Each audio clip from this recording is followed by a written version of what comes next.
Hello കൂട്ടുകാരെ, ഇന്ന് നമ്മൾ കാണാൻ പോകുന്നത് 2021 പുറത്തിറങ്ങിയ റൺ എന്ന അമേരിക്കൻ സിനിമയാണ്. മകളെ അഗാധമായി സ്നേഹിക്കുന്ന ഒരമ്മ. മകൾക്കാണെങ്കിൽ കാലിന് താഴേക്ക് ചലനശേഷിയില്ല. പക്ഷേ ശത്രുക്കൾക്ക് പോലും ഇങ്ങനെ ഒരു അമ്മയെ കൊടുക്കരുത്. കൂടുതലൊന്നും പറയാനില്ല, നമുക്ക് ഈ സിനിമയിലേക്ക് പോകാം. അതിനു മുമ്പ് വോയിസ് ഓവർ ബൈ രേഷ്മയിലേക്ക് എല്ലാവർക്കും സ്വാഗതം. ഈ ചാനൽ കാണുന്ന കൂട്ടുകാരെല്ലാവരും ചാനൽ ലൈക്ക് ചെയ്യാനും കമന്റ് ചെയ്യാനും സബ്സ്ക്രൈബ് ചെയ്യാനും മറക്കരുതേ. ഒരു ചെറിയ കുഞ്ഞിന്റെ ഹാർട്ട് ബീറ്റ് കുറെ ഡോക്ടർമാർ പരിശോധിക്കുന്നതാണ് ആദ്യം കാണിക്കുന്നത്. കുഞ്ഞിന്റെ അമ്മ ദൈവത്തിനോട് പ്രാർത്ഥിക്കുന്നു. അതിനുശേഷം കുഞ്ഞിന്റെ അടുത്തേക്ക് അമ്മയെ കൊണ്ടുവരുന്നുണ്ട്. പിന്നീട് കാണിക്കുന്നത് ഒരു സ്കൂളിൽ കുറെ കുട്ടികൾ ഹൈസ്കൂളിൽ നിന്നും കോളേജിലേക്ക് പോകുന്നതിനെ കുറിച്ചുള്ള മീറ്റിംഗ് ആണ്. എല്ലാ അമ്മമാർക്കും കുട്ടികളുടെ കാര്യത്തിൽ ആശങ്കയുണ്ട്. എന്നാൽ ഒരമ്മ മാത്രം കുട്ടികളുടെ കാര്യത്തിൽ പ്രൗഡാണ്. ഇതാണ് നമ്മുടെ നായിക ക്ലോയിയുടെ അമ്മ ഡയാൻ. ഇപ്പോഴാണ് നമ്മുടെ നായിക ക്ലോയിയെ കാണിക്കുന്നത്. അവൾക്ക് കാലുകൾക്ക് സ്വാധീനമില്ല. ശരീരത്തിൽ റാഷസ് ഉണ്ട്. അവൾക്ക് ഹാർട്ടിന് ചില പ്രശ്നങ്ങളുണ്ട്. അതുകൊണ്ട് തന്നെ അവൾക്ക് എപ്പോഴും ശ്വാസം മുട്ടും. അവൾ രാവിലെ എഴുന്നേൽക്കുമ്പോൾ തന്നെ ധാരാളം മരുന്നുകൾ കഴിക്കുന്നുണ്ട്. അവൾക്ക് കാലിന് സ്വാധീനമില്ലാത്തതിനാൽ താഴേക്ക് ഇറങ്ങി വരാൻ ലിഫ്റ്റ് പോലെ ഒരു സംവിധാനമുണ്ട്. പോസ്റ്റ് വരുന്നത് കണ്ട് അവൾ ഓടി അങ്ങോട്ടേക്ക് പോകുന്നു. അവൾക്ക് പഠിക്കാൻ താല്പര്യമുള്ള ഒരു കോളേജ് ഉണ്ട്, യൂണിവേഴ്സിറ്റി ഓഫ് വാഷിംഗ്ടൺ. അവിടെ നിന്നും എന്തെങ്കിലും അറിയിപ്പ് വന്നോ എന്ന് അവൾ അമ്മയോട് ചോദിക്കുന്നു. ഒന്നും വന്നിട്ടില്ല എന്ന് ഡയാൻ അവളോട് മറുപടി പറയുന്നുണ്ട്. ക്ലോയി വളരെ ജീനിയസ് ആയ ഒരു പെൺകുട്ടിയാണ്. അവൾ ചില എക്യുപ്മെന്റ്സ് ഒക്കെ സ്വന്തമായിട്ട് ഉണ്ടാക്കുന്നുണ്ട്. ഒരു ഐഫോൺ ഉണ്ടായിരുന്നെങ്കിൽ ഇതിനെന്താണ് കുഴപ്പമെന്ന് ഞാൻ കണ്ടുപിടിച്ചേനെ എന്ന് ക്ലോയി അമ്മയോട് പറയുന്നു. ക്ലോയിക്ക് സ്വന്തമായിട്ട് ഫോണില്ല. അമ്മയും മകളും മാത്രമാണ് ആ വീട്ടിൽ താമസിക്കുന്നത്. രണ്ടുപേരും വളരെയധികം സ്നേഹത്തിലാണ്. ക്ലോയിക്ക് മരുന്ന് കൊടുത്തതിന് ശേഷം അമ്മ ഡയാൻ എന്നും രാത്രിയിൽ അവളുടെ കുട്ടിക്കാലത്തെ ചിത്രങ്ങൾ ഇരുന്ന് കാണാറുണ്ട്.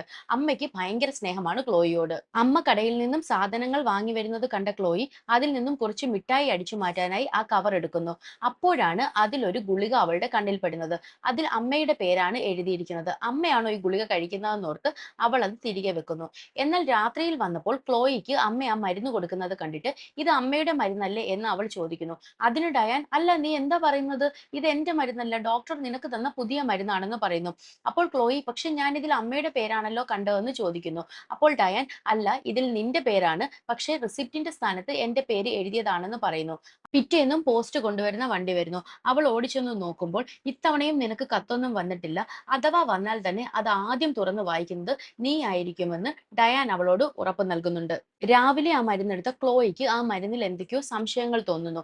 അവൾ സ്വന്തമായിട്ട് കുറെ എക്യുപ്മെന്റ്സ് ഉണ്ടാക്കുമെന്ന് ഞാൻ പറഞ്ഞില്ലേ, അതിൽ നിന്നും ഒരു എക്യുപ്മെന്റ് എടുത്തിട്ട് മുകളിലുള്ള സാധനങ്ങൾ എടുക്കാനായിട്ട് അവൾക്ക് പറ്റും. ആ എക്യുപ്മെന്റ് ഉപയോഗിച്ച് അവൾ മുകളിൽ ഇരിക്കുന്ന ഗുളിക എടുത്തു നോക്കുന്നു. ആ ഗുളിക എടുത്തു നോക്കുമ്പോൾ അതിൽ കാണിക്കുന്നത് അവളുടെ തന്നെ പേരാണ്. അതുകൊണ്ട് തന്നെ അവൾക്ക് സംശയമൊന്നുമില്ല. എന്നാൽ അതിന്റെ ആ ഒരു സ്റ്റിക്കർ ഇളകിയിരിക്കുന്ന കണ്ട് അവൾ അതെടുത്ത് നോക്കുമ്പോൾ അതിനടിയിൽ ഇരിക്കുന്നത് അവളുടെ അമ്മ ഡയാന്റെ പേരാണ്. രാത്രിയിൽ അമ്മ കൊടുത്ത ആ മരുന്ന് അവൾ കഴിക്കുന്നില്ല. പകരം അവൾ ഇത് എന്താണെന്ന് നോക്കിയിട്ട് രാത്രി അമ്മ ഉറങ്ങുന്ന സമയമായപ്പോൾ പതിയെ ശബ്ദമുണ്ടാക്കാതെ താഴെ വന്നിട്ട് അവൾ അത് ഗൂഗിൾ ചെയ്യാൻ നോക്കുന്നു. എന്നാൽ നെറ്റ് കണക്ഷൻ ഉണ്ടായിരുന്നില്ല. പക്ഷെ നമ്മളെ ഞെട്ടിച്ചുകൊണ്ട് ഇതെല്ലാം ഡയാൻ അടുക്കളയിൽ നിന്ന് കാണുന്നുണ്ട്. പിറ്റേന്ന് ഭക്ഷണം കഴിക്കാൻ വന്ന ക്ലോയിയോട് ഡയാൻ, നീ ഇന്നലെ രാത്രി എന്താണ് ചെയ്തതെന്ന് ചോദിക്കുന്നു. അതിനവൾ, ഞാനൊരു എക്യുപ്മെന്റ് നോക്കിയതാണെന്ന് കള്ളം പറയുന്നുണ്ട്. ഈ മരുന്നിനെ കുറിച്ച് കൂടുതൽ കാര്യങ്ങൾ അറിയണമെന്ന് ക്ലോയി തീരുമാനിക്കുന്നു.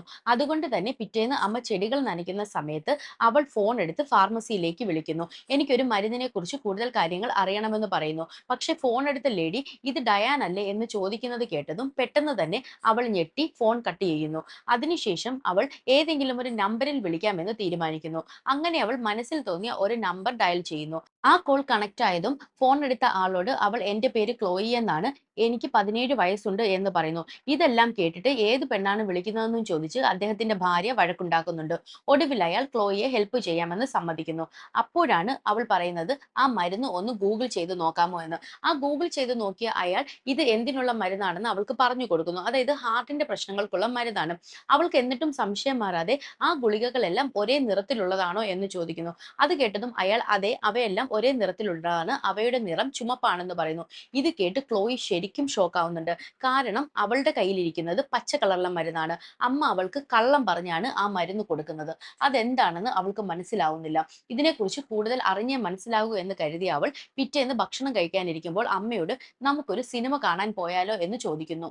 മരുന്നിന്റെ കാര്യത്തിൽ സംശയമുള്ളത് കൊണ്ട് തന്നെ ക്ലോയി ഇതുവരെ ആ മരുന്നുകൾ കഴിക്കാതെ ഒരു പിഗ്ഗി ബാങ്കിൽ വെച്ചിരിക്കുകയാണ്. സിനിമ കാണാൻ പോയ അവൾ അതും കൂടെ എടുക്കുന്നുണ്ട്.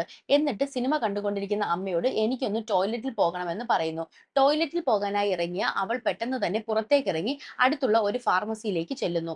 ആ ഫാർമസിയിൽ നിൽക്കുന്ന സ്ത്രീക്ക് ക്ലോയിയെ അറിയാം. "നീ എന്താണ് ഇവിടെ ചെയ്യുന്നതെന്ന്?" ആ സ്ത്രീ ക്ലോയിയോട് ചോദിക്കുന്നു. ഉടനെ അവൾ കയ്യിലിരുന്ന മരുന്നുകൾ അവരെ കാണിച്ചിട്ട്, "ഇതെന്താണെന്ന് പറഞ്ഞു തരാമോ? അമ്മ ഇവിടെ നിന്നും വാങ്ങിയിട്ടുള്ളതാണ്" എന്ന് പറയുന്നു. അത് നോക്കി ആ സ്ത്രീ, "ഇല്ല, സഹായിക്കാൻ പറ്റില്ല. കാരണം ഇതെല്ലാം കോൺഫിഡൻഷ്യൽ ആയ കാര്യങ്ങളാണ്. ഇതൊന്നും എനിക്ക് ഒരിക്കലും വെളിപ്പെടുത്താൻ പറ്റില്ല" എന്ന് പറയുന്നു. അത് കേട്ടതും ക്ലോയി അവിടെ ഇരിക്കുന്ന അവരുടെ ഒരു പടം കണ്ടിട്ട്, ഇവർക്ക് ഗെയിമിൽ വളരെയധികം താല്പര്യമുള്ളതായതുകൊണ്ട് അവൾ അവരോട്, "ഇതൊരു ഗെയിമാണ്. ഞാനും അമ്മയും കൂടെയാണ് കളിക്കുന്നത്. എനിക്കിതിന് അടുത്ത ക്ലൂ കിട്ടണമെങ്കിൽ ഇതിനെക്കുറിച്ച് അറിയണമെന്ന്" പറയുന്നു. ഇത് കേട്ട് അവർ ക്ലെയിം ആണെങ്കിലും ഇതൊരു കോൺഫിഡൻഷ്യൽ ആയ കാര്യമാണെന്ന് ക്ലോയിയോട് പറയുന്നു. എന്നാലും അവരതിനെക്കുറിച്ച് ചെക്ക് ചെയ്യുന്നുണ്ട്.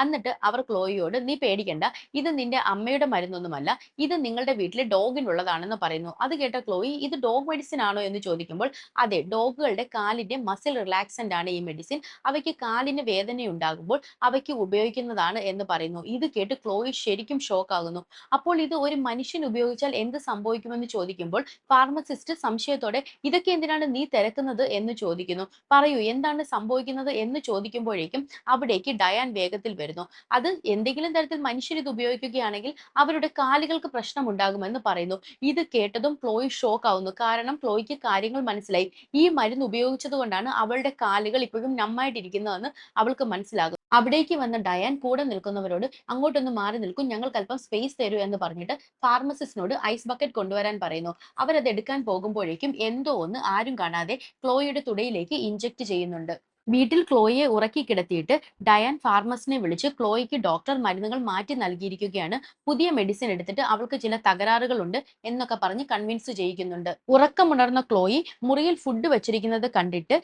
അമ്മ ഡയാനെ വിളിക്കുന്നുണ്ട്. പക്ഷേ ഡയാൻ അവിടെ ഇല്ല. അവൾ ഒരു വിധത്തിൽ കതകിന്റെ ലോക്ക് എടുക്കുന്നുണ്ട്. പക്ഷേ അവൾ പുറത്ത് ഇറങ്ങരുത് എന്ന് കരുതി ഡയാൻ വാതിലിന്റെ ക്രോസ് ആയിട്ട് നമ്മുടെ മൺവെട്ടി പോലെ എന്തോ ഒന്ന് വെച്ചിട്ടുണ്ട്. അമ്മ എന്തോ ഒന്ന് വാതിൽ തുറക്കാതിരിക്കാൻ വെച്ചതായിട്ട് ക്ലോയിക്ക് മനസ്സിലാകുന്നു. അവൾ ജനൽ വഴി തുറന്ന് അപ്പുറത്തെ ജനലിലേക്ക് എങ്ങനെയെങ്കിലും എത്താൻ പറ്റുമോ എന്ന് നോക്കുന്നു. അതിനുശേഷം അവൾ കുറെ വയറൊക്കെ സംഘടിപ്പിച്ച് യാതൊരു പ്രശ്നങ്ങളുമില്ലാതെ ഇപ്പുറത്തെ ജനലിന്റെ ഗ്ലാസ് തുറന്ന് എത്താനായി ശ്രമിക്കുന്നു. അങ്ങനെ അവൾ ഒരുവിധം നിരങ്ങി ഈ ഗ്ലാസ് ബ്രേക്ക് ചെയ്യാനായിട്ട് നോക്കുന്നുണ്ട്. ഇവളുടെ വായിൽ വെള്ളം നിറച്ചിട്ടുണ്ട്. ഗ്ലാസ് ബ്രേക്ക് ചെയ്തതിന് ശേഷം അവൾ ശക്തിയായി ആ ഗ്ലാസ്സിലേക്ക് തുപ്പുന്നു. എനിക്കറിയത്തില്ല കേട്ടോ, ഇങ്ങനെ ഗ്ലാസ് ബ്രേക്ക് ചെയ്യാൻ പറ്റുമോ എന്ന്. കുട്ടികൾ ആരും ഇത് അനുകരിക്കരുത്. അങ്ങനെ ഇപ്പുറത്തെത്തി അവൾ ഒരുവിധം നിരങ്ങി നിരങ്ങി അവളുടെ റൂമിനടുത്തെത്തി അകത്തേക്ക് കയറുന്നു. അവൾക്ക് വീൽ ചെയർ ഉണ്ടെങ്കിൽ മാത്രമേ മുൻപോട്ട് സഞ്ചരിക്കാൻ പറ്റത്തുള്ളൂ. അങ്ങനെ അവൾ ആ വീൽ ചെയറിലെത്തി അവൾ ആ എസ്കലേറ്ററിന്റെ അടുത്ത് നോക്കുമ്പോൾ ആ വയറുകൾ അമ്മ കട്ട് ചെയ്തിട്ടിരിക്കുകയാണ്. ബുദ്ധിയുള്ള ക്ലോയി ആദ്യം ആ വീൽ ചെയർ തള്ളിയിട്ട് നോക്കുന്നു. അതിനുശേഷം അവളും പതിയെ താഴേക്ക് വീഴുന്നുണ്ട്. പക്ഷെ വീൽ ചെയർ ക്ലോയിക്ക് പരിക്ക് പറ്റുന്നുണ്ടെങ്കിലും കാര്യമായ പ്രശ്നങ്ങളൊന്നുമില്ല. അപ്പോഴാണ് ക്ലോയി മറ്റൊരു കാര്യം ശ്രദ്ധിക്കുന്നത്. ഇത്രയും നാളും മരുന്നെടുക്കാത്തത് കൊണ്ട് തന്നെ അവളുടെ കാലുകൾ അനങ്ങുന്നുണ്ട്. അങ്ങനെ ഒരുവിധം ക്ലോയി ആ വീൽ ചെയറിലേക്ക് കയറുന്നു. അതിനുശേഷം അവൾ വീടിന്റെ വാതിൽ തുറന്ന് പുറത്തേക്ക് വളരെ വേഗത്തിൽ വീൽ ചെയർ ഓടിച്ചു പോകുന്നു. അങ്ങനെ പോകുമ്പോഴാണ് ഏതോ ഒരു വണ്ടി വരുന്ന ശബ്ദം അവൾ കേൾക്കുന്നത്. അവൾ ഒട്ടും മടിക്കാതെ ആ വണ്ടിയുടെ മുൻപിലേക്ക് തന്നെ ചെല്ലുന്നു.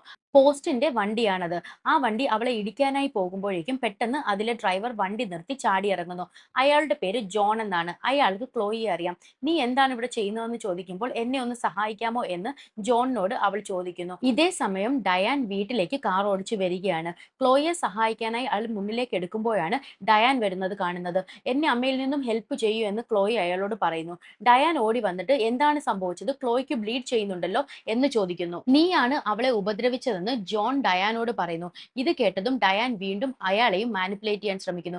ക്ലോയിക്ക് ഡോക്ടർ മരുന്ന് മാറി നൽകി. അത് അവളുടെ തലയെ ആകെ തകിടം മറിച്ചിരിക്കുകയാണ്. അതുകൊണ്ടാണ് അവൾ ഇങ്ങനെയൊക്കെ സംസാരിക്കുന്നതെന്ന് പറയുന്നു. എന്നാൽ ഇത് കേട്ടിട്ടും ജോൺ ഡയാനെ ക്ലോയിയുടെ അടുത്തേക്ക് വിടാൻ തയ്യാറാവുന്നില്ല. ഉടനെ ഡയാൻ അടുത്ത അടവെടുക്കുന്നു. ജോണിനോട്, "നീ എന്റെ മകളെ ഉപദ്രവിച്ചിട്ടുണ്ടാകും. അവൾക്ക് ബ്ലീഡ് ചെയ്യുന്നത് ഞാൻ കണ്ടതാണ്. ഞാൻ ഇപ്പോൾ തന്നെ എമർജൻസിയിൽ വിളിക്കും." എന്നാൽ ഇതൊന്നും കേട്ടിട്ട് ജോണിന് യാതൊരു ഭാവമാറ്റവുമില്ല. അതോടെ ഡയാൻ അടുത്ത അടവെടുക്കുന്നു. "നിനക്ക് എന്താണ് മനസ്സിലാകാത്തത്? ഞാൻ ഒരുപാട് ശാരീരിക ബുദ്ധിമുട്ടുകൾ അനുഭവിക്കുന്ന ഒരമ്മയാണ്. ക്ലോയിയെ പോലെയുള്ള ഒരാളുടെ അമ്മ കൂടിയാണ്. അവൾക്ക് എന്തെല്ലാം ബുദ്ധിമുട്ടുകൾ ഉണ്ടാകുമെന്ന് നിനക്ക് മനസ്സിലാകുമോ? നിനക്കതൊന്നും മനസ്സിലാവില്ല. കാരണം നീ ശാരീരികപരമായി യാതൊരു പ്രശ്നങ്ങളുമില്ല. നിങ്ങളെപ്പോലെ ഹെൽത്തി ആയിട്ടുള്ള ആളുകൾക്ക് ഇതൊന്നും മനസ്സിലാവില്ല.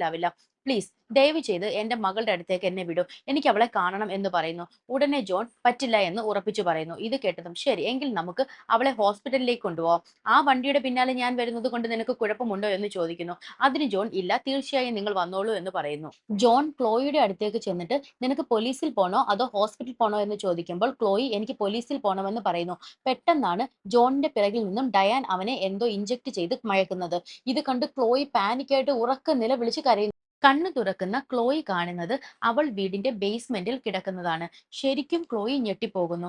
കൂടാതെ അവിടെ എന്തൊക്കെയോ മരുന്നുകൾ തമ്മിൽ മിക്സ് ചെയ്തിരിക്കുന്നതും ക്ലോയി കാണുന്നുണ്ട്.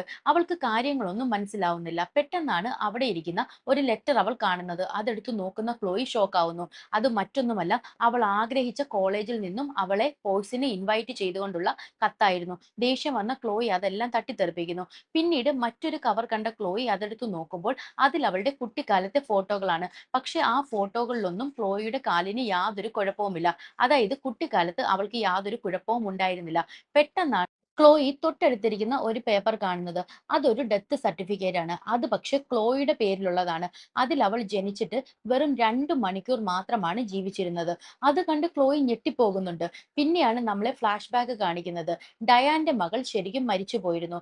ഇതിനോടൊപ്പം കുട്ടിയെ കാണാനില്ല എന്നും പറഞ്ഞ് 2 മാതാപിതാക്കൾ കരയുന്ന ഒരു ഫോട്ടോയും ക്ലോയി കാണുന്നു. അതായത് ഡയാന്റെ മകൾ മരിച്ചു പോയിട്ട് അത് ഏറ്റെടുക്കാനാകാതെ ഡയാൻ ആ ഹോസ്പിറ്റലിൽ നിന്നും ക്ലോയിയെ തട്ടിക്കൊണ്ടു വന്നതാണ്. ഇതെല്ലാം അറിഞ്ഞ് ക്ലോയി ഞെട്ടിപ്പോകുന്നുണ്ട്. ഡയാൻ തന്റെ സ്വാർത്ഥമായ സ്നേഹത്തിന് വേണ്ടിയിട്ട് ക്ലോയിയെ തളർത്തിയിട്ടതാണെന്ന് അവൾക്ക് മനസ്സിലാവുന്നു. ഇതേ സമയം ജോണിനെ ഡയാൻ കൊല്ലുന്നു. താഴേക്ക് വന്ന ഡയാനെ കണ്ട് നിങ്ങളല്ല എന്റെ അമ്മയെന്ന് പറഞ്ഞ് ക്ലോയി കരയുന്നു. ഉടനെ ഡയാൻ അടുത്ത് വന്നിട്ട് ഞാൻ തന്നെയാണ് നിന്റെ അമ്മ എന്ന് പറഞ്ഞ് തർക്കിക്കുന്നു. ക്ലോയിയോട് ഈ ലോകത്ത് ഒരമ്മയും ഞാൻ നിന്നെ സ്നേഹിക്കുന്ന പോലെ സ്നേഹിക്കില്ല എന്ന് പറഞ്ഞ് മാനിപ്പുലേറ്റ് ചെയ്യുന്നു. ഞാൻ നിനക്ക് വേണ്ടിയാണ് എല്ലാം ചെയ്യുന്നതെന്ന് പറയുന്നു.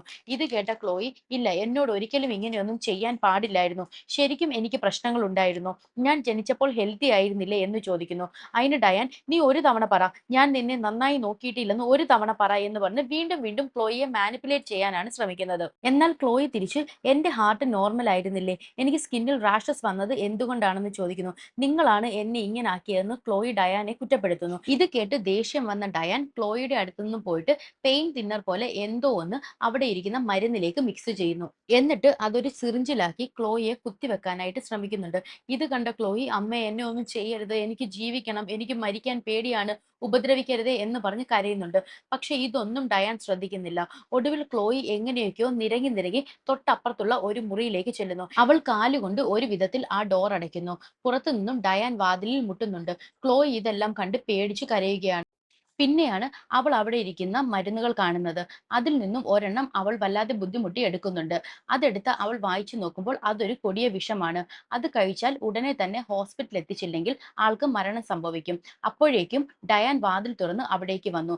ഇത് കണ്ട ക്ലോയി ഈ മരുന്ന് ഞാൻ കഴിക്കും, എനിക്കറിയാം നിങ്ങൾക്ക് എന്നെ ആവശ്യമുണ്ട് എന്നും പറഞ്ഞ് ആ മരുന്നെടുത്ത് അവളുടെ വായിലേക്ക് ഒഴിക്കുന്നു. ഇത് കണ്ട ഡയാൻ പാനിക്കായിട്ട് വേണ്ട വേണ്ട അങ്ങനെ ചെയ്യരുതെന്ന് പറഞ്ഞ് ബഹളം വെക്കുന്നു. അവളുടെ വാ തുറന്ന് നോക്കുമ്പോഴേക്കും ക്ലോയി ആ മരുന്ന് കുടിച്ചു കഴിഞ്ഞിരുന്നു. ക്ലോയി സീരിയസ് ആയി ഹോസ്പിറ്റലിൽ അഡ്മിറ്റ് ആണ്. ഡയാനോട് ഡോക്ടർ സൂയിസൈഡ് ചെയ്യാൻ ശ്രമിച്ചതുകൊണ്ട് ക്ലോയിയെ ഹൈ റിസ്ക് കാറ്റഗറിയിലാണ് വെച്ചിരിക്കുന്നത്. ഒപ്പം ഒരു മാനസികാരോഗ്യ വിദഗ്ധനെ കാണിക്കണമെന്ന് പറയുന്നു. മാത്രവുമല്ല എന്തിനാണ് എപ്പോഴും ക്ലോയിയുടെ ഡോക്ടറിനെ മാറ്റുന്നതെന്ന് അവർ ഡയാനോട് ചോദിക്കുന്നു. ഇനിയും അവിടെ നിന്നാൽ ക്ലോയിയിലൂടെ എല്ലാവരും സത്യങ്ങൾ അറിയുമെന്ന് ഡയാന് മനസ്സിലാകുന്നു. ക്ലോയിയെ തന്നെ നോക്കി നിൽക്കുന്ന ഡയാനെ കണ്ട് അവൾ പേടിക്കുന്നു. എന്തോ തീരുമാനിച്ചുറപ്പിച്ചതുപോലെ ഡയാൻ അവിടെ നിന്നും പോകുന്നു. ഭയന്ന ക്ലോയി വളരെ ബുദ്ധിമുട്ടി അടുത്ത് നിൽക്കുന്ന നേഴ്സിനോട് ഹെൽപ്പ് ചോദിക്കാനുള്ള ബട്ടൺ പ്രസ് ചെയ്യുന്നു. അവൾ എന്തോ പറയാൻ ശ്രമിക്കുന്നത് കണ്ട നേഴ്സ് അവൾക്കത് എഴുതാനായിട്ട് ഒരു ക്രയോൺ കൊടുക്കുന്നു. അതിൽ അവൾ എഴുതാൻ നോക്കുമ്പോഴാണ് ആ ബ്ലോക്കിൽ പ്രശ്നമുണ്ടായി എന്നും പറഞ്ഞ് എമർജൻസി വിളിക്കുന്നത്. പെട്ടെന്ന് തന്നെ നേഴ്സ് അങ്ങോട്ടേക്ക് പോകുന്നു. ഈ ഗ്യാപ്പിൽ ഡയാൻ വന്ന് എക്യുപ്മെന്റ് മാറ്റി ക്ലോയിയെ കൊണ്ടുപോകുന്നു. ലിഫ്റ്റിൽ കയറിയ ക്ലോയിയെ ഉമ്മ വെച്ചിട്ട് ഈ സ്ത്രീ പറയുകയാണ് നിന്നെ ഞാൻ ഒരിക്കലും വേദനിപ്പിക്കില്ല, നിന്നെ എനിക്ക് വേണം, അതുപോലെ തന്നെ നിനക്കും ഞാൻ വേണം, ഇനി അങ്ങോട്ട് ഓരോ മിനിറ്റും ഞാൻ നിന്റെ കൂടെ ഉണ്ടാകുമെന്ന്. ഇങ്ങനൊരാളെ ശത്രുവിന് പോലും കൊടുക്കരുത്. അങ്ങനെ അകത്തേക്ക് വന്ന നേഴ്സ് ക്ലോയി അവിടെ ഇല്ലെന്ന് മനസ്സിലാക്കുന്നു. അവൾ ഉടനെ റിസപ്ഷനിൽ വിളിച്ചിട്ട് ക്ലോയിയെ എങ്ങോട്ടെങ്കിലും മാറ്റിയോ എന്ന് ചോദിക്കുമ്പോൾ ഇല്ല എന്ന മറുപടി കിട്ടുന്നു. അപ്പോഴാണ് ക്ലോയി എഴുതിയ ആ നോട്ട് അവൾ കാണുന്നത്. അവൾ അതെടുത്ത് നോക്കുമ്പോൾ മോം എന്നാണ് എഴുതിയിരിക്കുന്നത്. ഇത് കണ്ടതും അവൾക്ക് കാര്യം മനസ്സിലായി. എമർജൻസിയെ വിളിച്ചിട്ട് ക്ലോയിയെ കാണുന്നില്ല എന്ന് പറയുന്നു. ഇതേ സമയം ഡയാൻ ക്ലോയിയെയും കൊണ്ട് വളരെ വേഗത്തിൽ മുൻപോട്ട് നടക്കുകയാണ്. മുൻപിൽ വരുന്ന ആളുകളോടൊക്കെ ക്ലോയി ഹെൽപ്പ് ഹെൽപ്പ് എന്ന് പറയുന്നുണ്ട്, പക്ഷെ അത് അവർക്ക് മനസ്സിലാകുന്നില്ല. വിവരമറിഞ്ഞ സെക്യൂരിറ്റി അപ്പോഴേക്കും എസ്കലേറ്റർ ഓഫ് ചെയ്തിരുന്നു. റാമ്പിലൂടെ പോകാൻ നോക്കുമ്പോഴാണ് പെട്ടെന്ന് ക്ലോയിയുടെ വീൽ ചെയർ സ്റ്റോപ്പ് ആകുന്നത്. ഡയാൻ നോക്കുമ്പോൾ ക്ലോയിയുടെ കാലുകൾ അനങ്ങുന്നുണ്ട്. അവൾ ഡയാനോട് എനിക്ക് നിന്നെ ആവശ്യമില്ല എന്ന് പറയുന്നു. അപ്പോഴാണ് അവിടേക്ക് വന്ന സെക്യൂരിറ്റിക്കാർ തോക്ക് ചൂണ്ടി നിൽക്കുന്ന ക്ലോയിയെ വെടിവെക്കുന്നത്. അവൾ ഒരുപാട് മുകളിൽ നിന്നാണ് താഴേക്ക് വീഴുന്നത്. അത് കണ്ട് ആളുകളെല്ലാം ഓടിക്കൂടുന്നുണ്ട്. പിന്നെ നമ്മളെ കാണിക്കുന്നത് 7 വർഷങ്ങൾക്ക് ശേഷമുള്ള കാര്യങ്ങളാണ്. ക്ലോയിക്ക് ഇപ്പോൾ ചെറിയ രീതിയിൽ നടക്കാൻ പറ്റും. എങ്കിലും അവൾ കൂടുതൽ സമയവും വീൽചെയർ തന്നെയാണ് ഉപയോഗിക്കുന്നത്. അവൾ ഇപ്പോൾ ഡയാനെ കാണാനായി വന്നിരിക്കുകയാണ്. ഡയാൻ ആ വീഴ്ചയ്ക്ക് ശേഷം തളർന്നു കിടപ്പാണ്. അവളുടെ അടുത്തെത്തി ഒരുപാട് വിശേഷങ്ങൾ ക്ലോയി പറഞ്ഞു കൊടുക്കുന്നുണ്ട്. ഇതെല്ലാം കേട്ട് ഡയാൻ ഇരിക്കുന്നു. അപ്പോഴാണ് ക്ലോയി വായിൽ നിന്നും പണ്ട് ഡയാൻ കൊടുത്തിരുന്ന ആ ഗുളിക എടുത്തിട്ട് ഞാൻ നിങ്ങളെ ഒരുപാട് സ്നേഹിക്കുന്നുണ്ട് എന്ന് പറഞ്ഞ് അത് ഡയാനയ്ക്ക് കൊടുക്കുന്നത്. അങ്ങനെ കാണിച്ചുകൊണ്ട് ഈ സിനിമ അവസാനിക്കുന്നു. ഈ പടത്തെക്കുറിച്ച് പറയുകയാണെങ്കിൽ പെട്ടെന്ന് തീർന്നു പോകുന്ന നല്ലൊരു സിനിമ. കൊള്ളാം, കണ്ടിരിക്കാം. നമുക്കിത് പ്രെഡിക്റ്റ് ചെയ്യാൻ പറ്റും ഡയാൻ ആയിരിക്കും ഇതൊക്കെ ചെയ്യുന്നതെന്ന്. അത്ര തന്നെ. അപ്പോൾ ഇനിയും ഇതുപോലുള്ള സിനിമകൾ കാണാൻ എന്റെ ചാനൽ സബ്സ്ക്രൈബ് ചെയ്യണേ. വീണ്ടും അടുത്ത സിനിമയുമായി കാണാം. ടാറ്റാ.